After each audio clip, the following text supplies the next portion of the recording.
है दोस्तों अपने YouTube channel IT technical course में। दोस्तों ये क्लास इलेक्ट्रीशियन थ्योरी की है और फर्स्ट ईयर की है। चैप्टर नंबर हम लोग 5 पढ़ रहे थे, जिसमें से 7-8 क्लास हो चुकी है। आज की ये 9वीं क्लास है। यदि आपने 8 क्लास नहीं देखा, उन 8 क्लास में से आपको वायर, केबल एंड सोल्डरिंग के बारे में मैंने थ्योरी पढ़ाया चुका। थ्योरी के बाद ऑनलाइन 1 के क्वेश्चन करवा दिया, ऑब्जेक्टिव के क्वेश्चन करा रहा हूँ, जिसमें से 40 क्वेश्चन ऑब्जेक्टिव के भी हो गए हैं, जो कि इसी चैप्टर से रिलेटेड है और इम्पोर्टेंट क्वेश्चन है। आज की इस क्लास में आपको 20 क्वेश्चन मिलेंगे, यानी 40 से 60 नंबर तक के जो क्वेश्चन है आज की क्लास में आपको कंप्लीट करा दिया जाएगा। आप लोग एम्प्लॉयबिलिटी स्किल को पढ़ना है फर्स्ट ईयर, प्लेलिस्ट पे जाइए, फोल्डर बना हुआ है, आप वहां से एम्प्लॉयबिलिटी स्किल की पढ़ सकते हैं। वहां भी अच्छे अच्छे क्वेश्चन कराए जा रहे हैं जो कि निमी से रिलेटेड हैं, जो कि अभी आपके एग्जाम से बहुत इंपॉर्टेंट है। आपका अभी सीबीटी एग्जाम पेपर होगा, उसमें से निमी का ही पूछा जाता है, तो सारा निमी का ही मैं करा रहा हूँ, फर्स्ट ईयर का भी सेकंड ईयर का भी। उसी प्रकार इलेक्ट्रीशियन सेकंड ईयर की भी क्लास चल रही है थ्योरी की। आप लोग प्लेलिस्ट पर जाइए, चैप्टर बाय चैप्टर का फोल्डर अलग से बना हुआ है। आप जो भी चैप्टर पढ़ना चाहते हैं उसके थ्योरी पढ़ लीजिए, उसके नोट्स बनाइए प्रॉपर, तब जाके आप ऑब्जेक्टिव करिएगा, तभी आपको ऑब्जेक्टिव समझ में भी आएगा। अब इसमें से जो 20 क्वेश्चन है, 20 क्वेश्चन मैं आज आपको कंप्लीट करा देता हूँ। 20 क्वेश्चन ये इंपॉर्टेंट क्वेश्चन है, इसी चैप्टर से रिलेटेड है, तार, केबल एंड वायर। तो आप लोग ऐसे क्वेश्चन जरूर पढ़ा करो, और इसके पहले आपको थ्योरी की क्लास करना अनिवार्य रहेगा। जब आप थ्योरी कंप्लीट करोगे तभी आपसे ऑब्जेक्टिव समझ में भी आएगा। चलिए फर्स्ट नंबर क्वेश्चन की ओर चलते हैं, 41 नंबर क्वेश्चन।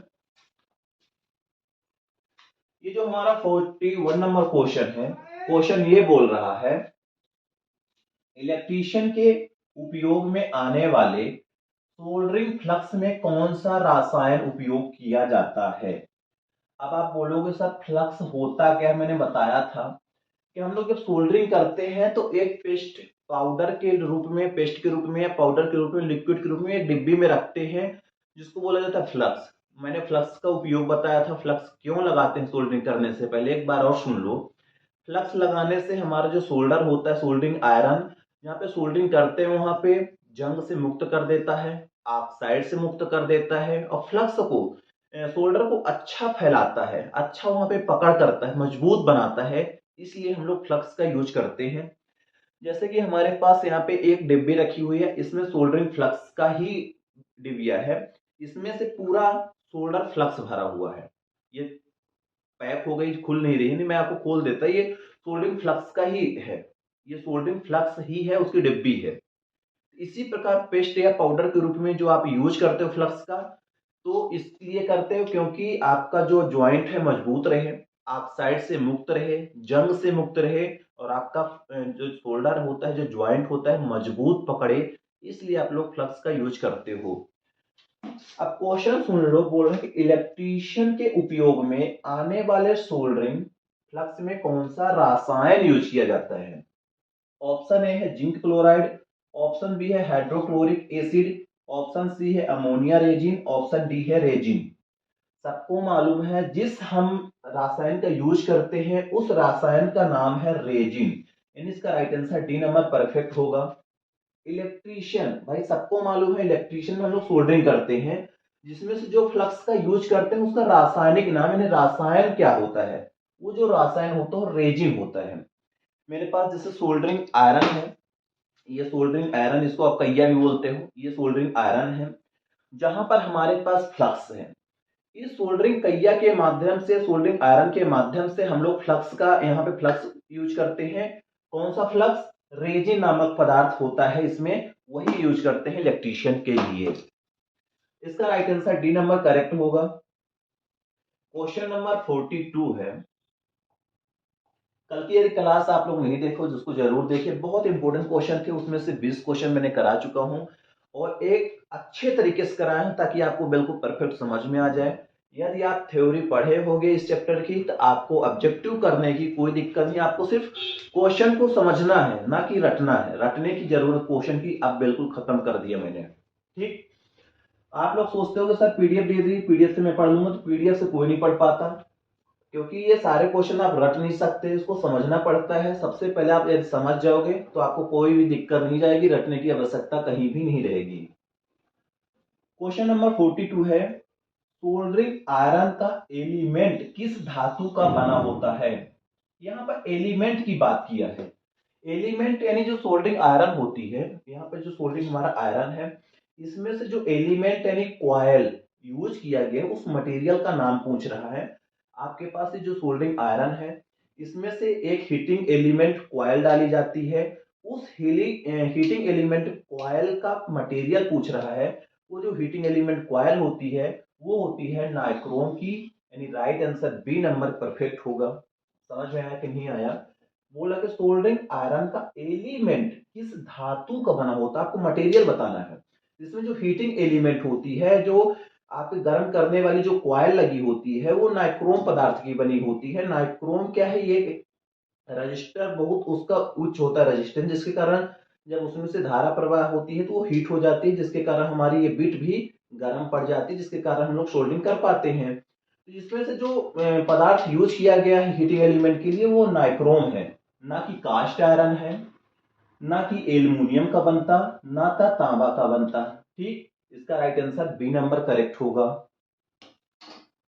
क्वेश्चन नंबर 42 की ओर चलते हैं। हमारा क्वेश्चन है 42। क्वेश्चन नंबर जो 42 है, ये क्वेश्चन बोल रहा है कि किसी जोड़ का की बढ़ाने की सोल्डरिंग होती है, मतलब किसी जोड़ की क्या बढ़ाने के लिए सोल्डरिंग की जाती है। जैसा कि हमारे पास ज्वाइंट होते हैं, उस ज्वाइंट को हमें क्या बढ़ाने के लिए सोल्डरिंग की जाती है। भाई हम सोल्डरिंग नहीं करेंगे तो ज्वाइंट में क्या प्रॉब्लम आ गई। मैंने बताया था जब ज्वाइंट करते हैं अपन लोग, जैसे हमारे पास एक ये ज्वाइंट है, यदि यहाँ पे मैंने सोल्डरिंग नहीं करूंगा, जब इसमें से धारा प्रवाह होगी, तो यहाँ पे जब इलेक्ट्रॉन फ्लो होते हैं तो कुछ वाइब्रेट होता है। वाइब्रेट होने के कारण ये हमारे कनेक्शन लूज हो सकते हैं, स्पार्किंग कर सकते हैं। स्पार्किंग होते होते कुछ दिनों तक ये चलेगा, कुछ दिनों बाद जल जाएगा, जिसके कारण ये हमारा कनेक्शन खराब हो जाएगा और कट जाएगा, आग लगने की संभावना होती है। और दूसरा भी फायदा ये होता है कि यदि हम सोल्डरिंग इसमें से कर देंगे, यानी ज्वाइंट पक्का हो जाएगा, जिसके कारण जो हमारी धारा है बिल्कुल परफेक्ट होगी, यानी चालकता और बढ़ती है। भाई यहाँ पे स्पार्किंग नहीं करेगा तो हमारा इलेक्ट्रॉन नुकसान नहीं होंगे, पूरा खराब नहीं होगा, पूरी धारा जो धारा भेज रहे हैं वो धारा पूरी पहुंचेगी दूसरे जगह, यानी परफेक्ट ज्वाइंट हो जाता है, जिसके कारण चालकता अच्छी बढ़ जाती है। क्वेश्चन यही बोल रहा है कि किसी जोड़ की क्या बढ़ाने के लिए सोल्डरिंग की जाती है। ऑप्शन ए है खिंचाव, ऑप्शन बी है प्रतिरोधकता, ऑप्शन सी है तन्यता, ऑप्शन डी है चालकता। सबको मालूम है कि जोड़ की चालकता बढ़ाने के लिए ही सोल्डरिंग की जाती है। भाई जो हम सोल्डरिंग करते हैं तो ज्वाइंट की जो चालकता होती है, कंडक्टिविटी होती है, वही हम बढ़ाने के लिए सोल्डरिंग करते हैं, ताकि हमारा धारा अच्छे से फ्लो हो, किसी भी प्रकार का लॉस ना हो, नुकसान ना हो। जितनी धारा मैं भेज रहा हूँ एक जगह से दूसरी जगह, उतनी धारा पहुंचे, ना कि बीच में जहाँ पे ज्वाइंट है वहां पे वाइब्रेट होगा तो भाई नुकसान तो होगा, धारा फ्लो होगी, तो वो लीकेज होगा करंट, इसलिए वहां पे चालकता बढ़ाने के लिए ही सोल्डरिंग करते हैं। Right answer D number perfect होगा। क्वेश्चन नंबर हमारा है 44।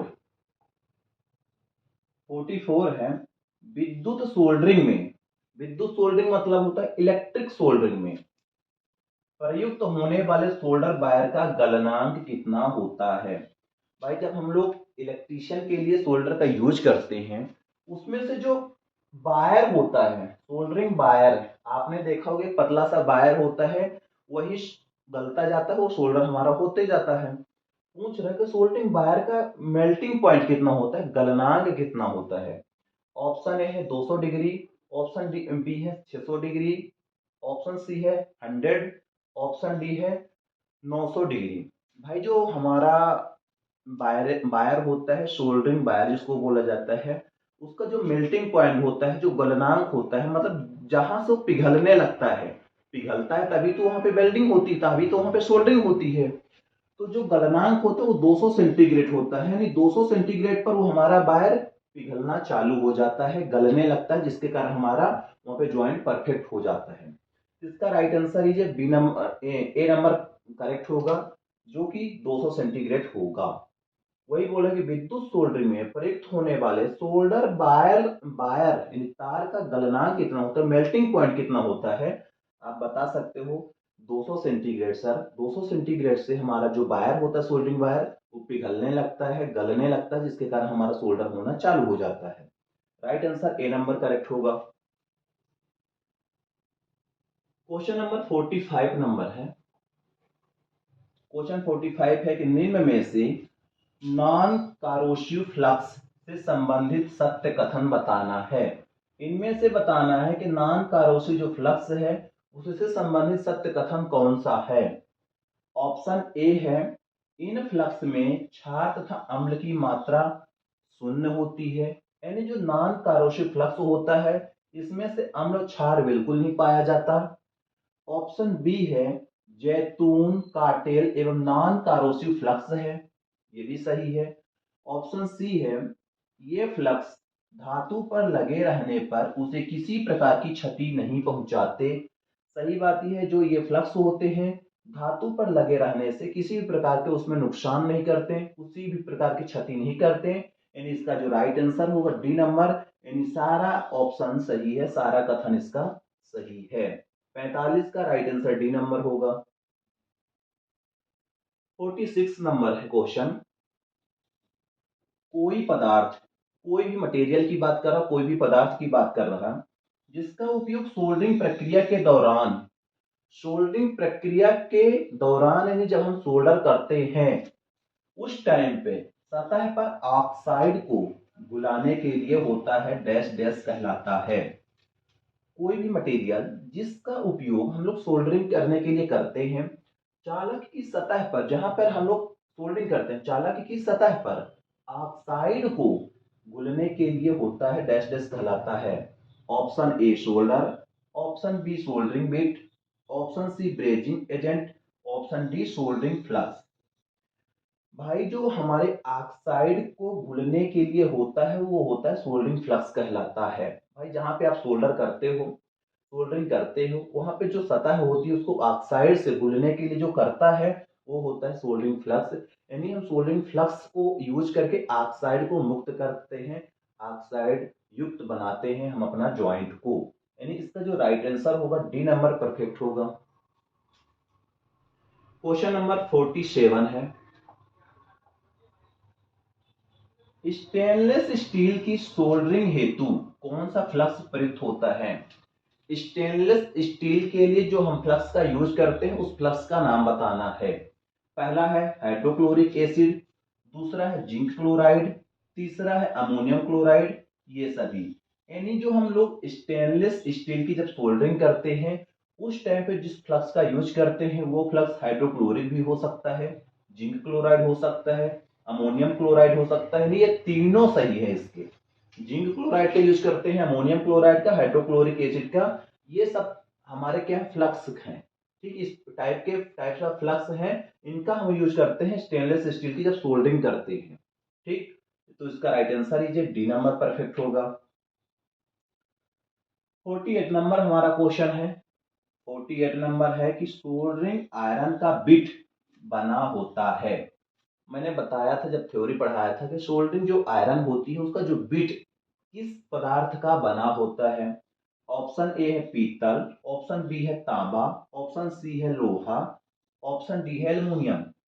सोल्डरिंग आयरन, जैसा कि मैंने बताया था कि हमारे पास ये सोल्डरिंग आयरन है और ये भी एक सोल्डरिंग आयरन ही है। इसका जो बीट होता है, मैंने बताया था ये हैंडल होता है और ये बीट होता है। जो ये बीट होता है किस पदार्थ का बनाया गया है, किस मटेरियल का बनाया गया है।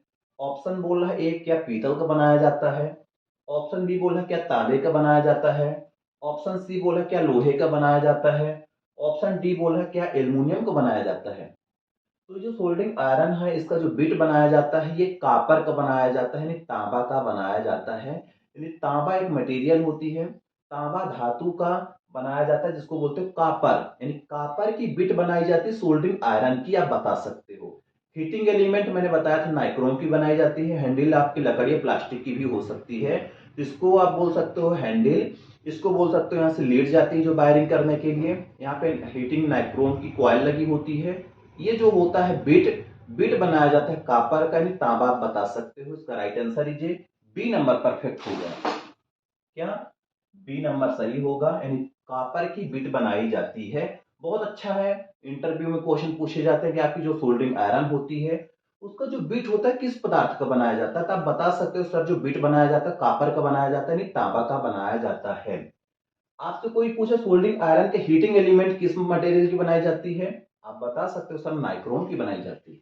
बहुत अच्छा है, हर जगह सारे क्वेश्चन पूछे जाते हैं, आपको मालूम भी होना चाहिए, आप एक इलेक्ट्रीशियन हो, आपको इतना मालूम होना चाहिए सोल्डरिंग आयरन की जो कॉइल होती है नाइक्रोम की बनाई जाती है हीटिंग एलिमेंट के लिए, और जो उसका बिट होता है तांबे का बिट बनाया जाता है। हर जगह क्वेश्चन पूछा है, कंपटीशन में हो गया, आईटीआई के पेपर हो गया, कोई भी एग्जाम दोगे तो ऐसे क्वेश्चन आपके पास जरूर मिलेगा। क्वेश्चन नंबर 50 है, क्वेश्चन जो 50 है बोल रहा है कि सोल्डरिंग द्वारा बनाया गया जोड़ होता है। पहला है ब्रेस्ड जोड़ से कमजोर, ब्रेस्ड जोड़ से शक्तिशाली, अधिक ताप सहन करने वाला, अधिक भार सहन करने वाला। सोल्डरिंग द्वारा हम जो जोड़ बनाते हैं वो जो जोड़ होता है वो जोड़ ब्रेजिंग जोड़ से कमजोर होता है। आपने देखा होगा जो फैक्ट्री होती है, कंपनियां होती हैं, कहीं कहीं यहाँ भी होती है, गैस बिल्डिंग आपने सुना होगा। गैस बिल्डिंग में एसिटिलीन गैस होती है, CO2 गैस का मिश्रण करके हम लोग वहां पे ब्रेजिंग करते हैं। वो प्रक्रिया होती है सोल्डरिंग से मजबूत वाली प्रक्रिया, वो भी धातु में ही की जाती है। वही बोल रहा है कि जो सोल्डरिंग द्वारा बनाया गया जो जोड़ होता है तो ब्रेजिंग से कमजोर होता है। ब्रेजिंग थोड़ा हार्ड सोल्डर होता है, मतलब ब्रेजिंग को अधिक मजबूत वेल्डिंग कहते हैं। जो ये सोल्डर होता है ये कमजोर होता है ब्रेजिंग की अपेक्षा। वही बोले कि ब्रेज जोड़ से कमजोर, हाँ सही बात है, इसका राइट आंसर ए नंबर होगा, इनके नहीं ब्रेज जोड़ से ये कमजोर होता है। 50 का राइट आंसर ए नंबर होगा। मैंने बताया CO2 गैस और एसिटिलीन गैस दो टंकी होती है जिसका आप लोग गैस बिल्डिंग बोलते होंगे, इंडस्ट्री में भी होती है, आजकल दुकानों में भी होती है, उसको बोला जाता है गैस बिल्डिंग, तो उसको बोला जाता है ब्रेजिंग करना। मगर सोल्डरिंग से वो मजबूत होती है, सोल्डरिंग की अपेक्षा वो मजबूत होती है, सोल्डरिंग उसकी अपेक्षा कमजोर होता है। यही पूछ रहा, सोल्डरिंग द्वारा बनाया गया जोड़ ब्रेजिंग जोड़ से कमजोर होता है, ना कि शक्तिशाली होता है, ना कि अधिक तापमान सहने वाला होता है, ना कि अधिक भार सहने वाला होता है। इसका राइट आंसर ए नंबर सही होगा। क्वेश्चन नंबर 51 में बोल रहा है कि निम्न में भूमिगत केबल में एक्स से इंगित चिन्ह, यहां पर आपको एक्स दर्शा देगा इस तरह से। अब बोल रहा है कि इस वाले परत का नाम बताइए। मैंने बताया था ये जो होती है कोर होती है, क्या होती है कोर, कोर से ही विद्युत धारा प्रवाहित होती है। ये होता है इंसुलेशन, आवरण यानी अचालक परत इसको बोलते हो।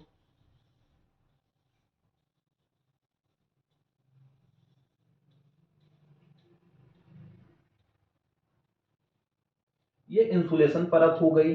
अब इस वाले चिन्ह का बात कर रहे, ये आर्मरिंग हो गई, ये आर्मरिंग हो गई। मैंने जब केबल पढ़ाया था तो आपको बताया था आर्मरिंग क्या होती है। फिर आर्मरिंग के ऊपर क्या लगा होता है सीट, वो परत। अभी फिलहाल अभी हमें क्वेश्चन समझना है, जैसे मैंने बताया कोर से विद्युत धारा प्रवाहित होती है, कोर के जस्ट ऊपर इंसुलेशन आवरण चढ़ा होता है। मगर जो आपको बताना है एक्स से इंगित, इसका क्या नाम है, इस वाले परत का नाम।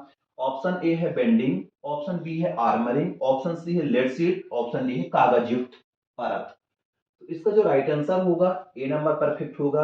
यानी जो ये परत है ये बेंडिंग की परत है, इंसुलेशन की जस्ट ऊपर बेंडिंग की जाती है ताकि ये सारा चीज मजबूत रहे। तो ऐसे क्वेश्चन आपको तैयार करना चाहिए, इसका राइट आंसर ए नंबर होगा। मैंने कुछ फुल फॉर्म उस टाइम पे बताया था जब आपको थ्योरी पढ़ाया था, आपको फुल फॉर्म मालूम होना चाहिए। जैसे 52 नंबर क्वेश्चन है, एक्स एल पी ई का पूर्ण रूप क्या है।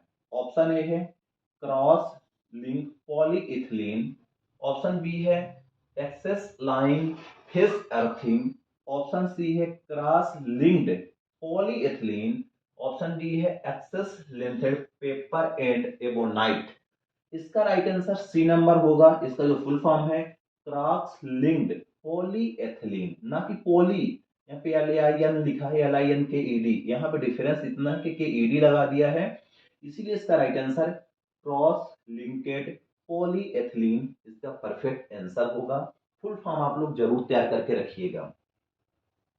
53 नंबर हमारा क्वेश्चन है। 53 नंबर में ये बोल रहा है भूमिगत केबल में सर्विंग परत का क्या उद्देश्य है। अब मैंने बताया था केबल जो आपकी होती है, कोर होता है, इंसुलेसिंग आवरण होती है, बेंडिंग होती है, धातु की कवच होती है, आर्मरिंग होती है, फिर उसके ऊपर सर्विंग होती है। सर्विंग का परत का उपयोग क्या है? ऑप्शन ए है केबल को नमी से बचाना, ऑप्शन बी है केबल को यांत्रिक क्षति से बचाना, ऑप्शन सी है धात्विक कवच को क्षरण से बचाना, ऑप्शन डी है आर्मरिंग को वायुमंडलीय स्थिति से बचाना। इसका right answer D number perfect होगा, क्योंकि जो सर्वरिंग होती है सबसे लास्ट की परत होती है और उसके जो अंदर परत होती है वो होती आर्मरिंग। आर्मरिंग को वायुमंडलीय स्थिति से वर्षा, धूप, ठंडी, इन सभी चीजों से बचाने के लिए हम लोग सर्विंग की एक परत चढ़ा देते हैं, जो केबल की सबसे बाहरी परत होती है, लास्ट परत जिसको बोला जाता है। सबसे अंदर की परत को कोर बोला जाता है, कोर से ही विद्युत धारा प्रवाहित होती है। मैंने बहुत अच्छे से जब केबल पढ़ाया था तो बता दिया था। इसका राइट आंसर अभी फिलहाल डी नंबर होगा, परफेक्ट डी। 54 का निम्न तार जोड़ क्या नाम है? आपको बता, निम्न तार जोड़ का क्या नाम है? एरियल टैप जोड़, नॉटेड टैप जोड़, डुप्लेक्स क्रॉस टैप जोड़, डबल क्रॉस टैप जोड़। निम्न तार, जो निम्न तार होते हैं तो क्या नाम है? उसको बोला जाता है noted top, noted tape joint. इसका राइट आंसर बी नंबर सही होगा। 55 क्वेश्चन जो हमारा, ये क्वेश्चन है, पिघले हुए सोल्डर को बार बार पिघलाने से क्या प्रभाव पड़ता है? हमारा सोल्डर पिघला हुआ है, हम उसको यदि बार बार पिघलाएंगे तो क्या प्रभाव पड़ेगा? क्वेश्चन ये पूछ रहा है। पहला है टिन का भाग कम हो जाएगा, दूसरा है शीशे का भाग कम हो जाएगा, तीसरा है स्लैग को बनाने से रोक देगा, चौथा जोड़ पर असमान बहाव करेगा। भाई ये होता है कि हम सोल्डर है उसको बार बार पिघलाएंगे तो इससे क्या प्रभाव पड़ेगा? ये प्रभाव पड़ेगा कि टिन की जो भाग है कम हो जाएगी, टिन की जो मात्रा है कम हो जाएगी। मैंने बताया था लेड और टिन की मात्रा होती है, जैसे कि लेड की 63%, टिन की 37% मात्रा होती है, तो उसकी मात्रा कम हो जाएगी। इसलिए इसका राइट आंसर ए नंबर सही होगा। हम बार बार पिघलाएंगे सोल्डर को तो हमारे टिन की जो भाग है उसकी मात्रा कम हो जाएगी। क्वेश्चन नंबर 56 है, बोला कि एल्युमिनियम चालक को सोल्डरिंग करने हेतु किस प्रकार के सोल्डरिंग फ्लक्स का यूज करोगे? एल्युमिनियम के जो चालक है, एल्युमिनियम के जो वायर है, जैसे कि हमारे पास ये एल्युमिनियम के ही वायर हैं। अब इस वायर को ज्वाइन करने के लिए जिस हम फ्लक्स का यूज करेंगे उस फ्लक्स का नाम बताना है। ठीक, क्योंकि कापर को जोड़ने के लिए अलग फ्लक्स यूज करते हैं, एल्युमिनियम को जोड़ने के लिए अलग ही फ्लक्स यूज करते हैं, सोना को जोड़ने के लिए अलग, चांदी को जोड़ने के लिए अलग। यहाँ पर एल्युमिनियम की बात की है कि एल्युमिनियम के आपके पास तार है, उसको आपको जोड़ना है, जोड़ने के लिए जिस फ्लक्स का यूज करोगे उस फ्लक्स का नाम बताओ। पहला है डैलो, दूसरा है के आल लाइट, तीसरा है जस्ता क्लोराइड, चौथा है साल अमोनिया क्लोराइड। यानी इसका जो राइट आंसर होगा बी नंबर होगा। हम लोग आयरन नंबर 7 का भी यूज करते हैं, आयरन नंबर 7 का भी एल्युमिनियम के तार को जोड़ने के लिए यूज करते हैं, या बोल सकते हो के आल लाइट का भी यूज कर सकते हैं। यदि आपके पास आयरन नंबर 7 आए, आप बता सकते हो कि एल्युमिनियम चालक के तार को जोड़ने के लिए आयरन नंबर 7 का भी यूज करते हैं, और के आर लाइट जो फ्लक्स होता है इसका भी यूज करते हैं, यानी परफेक्ट आंसर बी नंबर होगा। 57 नंबर जो क्वेश्चन है हमारा, 57 नंबर ये बोल रहा है केबिल बिछाने की कौन सी विधि संकीर्ण क्षेत्र का मतलब होता है कम जगह, जहां पे सकरा जगह होता है, संकीर्ण क्षेत्र कम जगह में होता है। केबिल बिछाने की ऐसी कौन सी विधि है? आपके पास विधि मैंने बताया था, ऐसी कौन सी विधि है जो कम जगह में, संकीर्ण सकेत जगह में बिछा सकते हैं? ऑप्शन ए है हवा में रैक, बिल्कुल ही रैक में नहीं बिछा सकते, डक्ट पाइप, तीसरा है भवन के साथ, चौथा सीधे जमीन में।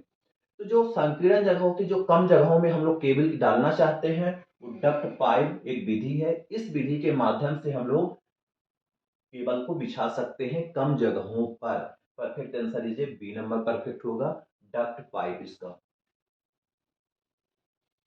क्वेश्चन नंबर 58 है, लूप टेस्ट में भूमिगत केबल के किस प्रकार के दोष के स्थान को ज्ञात किया जा सकता है? लूप टेस्ट में भूमिगत केबल के किस प्रकार के दोष के स्थान को जान सकते हैं। एक लूप टेस्ट होता है जो कि हम लोग अंडरग्राउंड केबल में करते हैं, भूमिगत केबल की बात कर रहा हूँ। भूमिगत केबल में लूप टेस्ट की जो दोष है, जो फॉल्ट है, उसको जांच करना किस प्रकार का है। ऑप्शन ए है भूदोष, ऑप्शन बी है लघु परिपथ दोष, ऑप्शन सी है खुला परिपथ, ऑप्शन डी है कमजोर। लघु का मतलब होता है शॉर्ट सर्किट फॉल्ट और खुला परिपथ का मतलब होता है ओपन सर्किट फॉल्ट। तो जो लूप टेस्ट हम लोग करते हैं वो करते हैं शॉर्ट सर्किट यानी लघु परिपथ फॉल्ट के लिए लूप टेस्ट का यूज करते हैं, जो अंडरग्राउंड केबल में यूज किया जाता है। राइट आंसर बी नंबर होगा। क्वेश्चन नंबर 59 है, लिखा है उत्पादन। उत्पादन का मतलब होता है जनरेशन, जहां पे बिजली जनरेट की जाती है, बिजली घर जिसको बोला जाता है, जहां से बिजली बनती है। उत्पादन संयंत्र में किस प्रकार की केबल बिछाने की विधि का प्रयोग किया जाता है। उत्पादन संयंत्र में जनरेशन स्टेशन जहां पे बिजली बनाई जाती है, वो जो उसमें से जो केबल बिछाने की विधि है वो विधि बताना है। जहां पे बिजली बनाई जाती है बिजली घरों पे, वहां पे जो हम लोग केबल डालते हैं तो किस विधि से डालते हैं, उस विधि का नाम बताइए। पहला है डक्ट में, दूसरा है हवा में रहे, तीसरा है भवन के साथ, चौथा सीधे जमीन में। इसका जो राइट आंसर होगा हवा में रहे, यानी हम लोग केबल ट्रे, केबल ट्रे होती जो ऊपर ऊपर पिलर पिलर खड़ा कर देते हैं, ऊपर ऊपर हम लोग उस केबल को ले जाते हैं, उसको बोला जाता है हवा में रहे। केबल ट्रे को ऊपर ऊपर ले जाना उसको बोला जाता है हवा रैक, यानी हम लोग इसमें बोलेंगे इसका राइट आंसर हवा में रैक विधि का यूज करके हम लोग उत्पादन संयंत्र जनरेटिंग स्टेशन में केबल बिछाने की विधि का यूज करते हैं। क्वेश्चन नंबर 60 आज का ये लास्ट क्वेश्चन बता रहे हैं कि निम्न भूमिगत केबल में एक्स से इंगित भाग, अब आपको बताना है कि इस भाग का क्या नाम है। यहाँ पे भी एक परत है, पहला है सर्विंग, दूसरा है बेंडिंग, तीसरा है आर्मरिंग, चौथा है लेड सीट। यानी अब आपको बताना है कि इस परत का नाम क्या है। अब ये इसका आंसर यदि आपने थ्योरी पढ़ा होगा आप खुद इसका आंसर का जवाब दोगे, मैं इसका देने वाला नहीं हूँ। इसका जवाब मैं कल की क्लास में दूंगा। आप लोग कमेंट करके बताइए कि इस वाले परत का नाम क्या है, जो कि मैं एरो से इंगित कर दिया हूँ। चलो मैं एक्स बना देता हूँ इसको एक्स। अब इस वाले परत का आपको नाम बता देना है, इसका राइट आंसर क्या होगा। यदि आपने थ्योरी पढ़ा होगा जरूर बता पाएंगे, यदि नहीं पढ़े होंगे तो बिल्कुल नहीं बता पाएंगे। इसका आंसर हम कल की क्लास में जरूर दे देंगे। आप लोग बने रहिए, इसी तरह के क्लास रेडी कर डेली करते रहिए। मिलते हैं नेक्स्ट क्लास पे। जय हिंद, जय भारत।